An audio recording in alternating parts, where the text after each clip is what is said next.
Alright, so I thought we would talk a little bit about adaptive assessment as well. Adaptive assessment is not a new concept. It's actually been around for 30 plus years.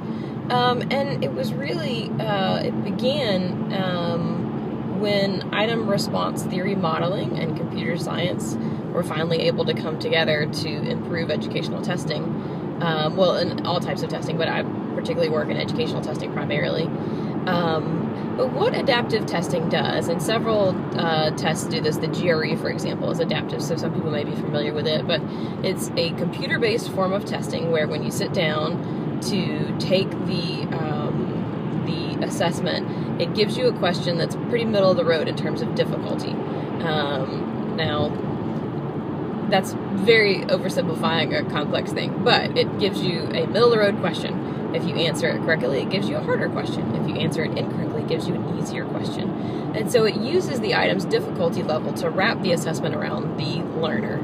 So the benefits are you get a shorter test that is aimed at the learner's level, and so you get the test takes less time, provides more information, and has less measurement error because you're not sort of shooting blanks. The comparison is a fixed form test. When you sit down to take a paper-based, good old-fashioned fixed form tests like we all grew up taking, there's one form and everybody gets the same questions, obviously. And the problem with that is if you're on the very low end or the very high end of the achievement spectrum, you're really not getting a lot of information. Your teachers are not getting a lot of information about that student.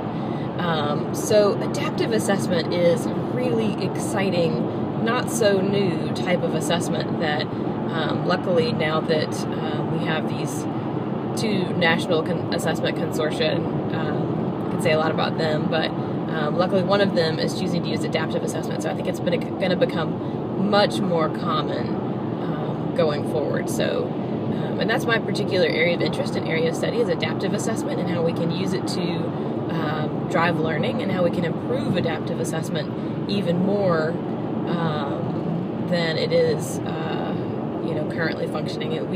We need to look for new item response theory models and new platform technology and new ways of scoring these items that really provide the fastest, most effective assessment for students and then drive them straight into learning. So that's my spiel on adaptive assessment. That's super oversimplified, but that's the basics of what it is.